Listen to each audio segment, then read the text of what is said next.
Bonjour les amis. Aujourd'hui, nous allons faire la différence entre la virgule, les points virgulés et les points de suspension. La différence entre une virgule, un point virgulé et les points de suspension. D'abord, il faut retenir que la virgule, le point virgulé et les points de suspension sont des ponctuations. C'est-à-dire qu'ils servent à préciser le sens d'une phrase à l'aide des signes. Nous allons d'abord définir le rôle de la virgule.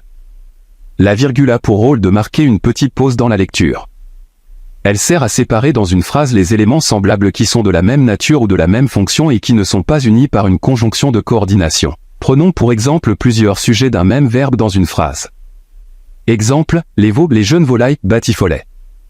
Ici nous pouvons constater dans cette phrase que les sujets veaux et jeunes volailles sont séparés à l'aide d'une virgule afin de donner un sens plus précis à la phrase et ce aide particulièrement à rendre la phrase plus lisible et audible. En ce qui concerne le point virgule, tout comme la virgule, le point virgule a pour rôle de marquer une pause mais une pause moyenne dans la lecture, et permet de séparer des phrases liées plus ou moins étroitement par leur sens. Exemple, un écureuil a écorché les hautes branches du bouleau. Point virgule, une odeur de miel vient de descendre. Cette phrase ayant deux propositions communes dont la seconde est la conséquence de la première, il fallait les distinguer à travers le point virgule par une petite pause moyenne ce qui permet de comprendre le sens de la phrase.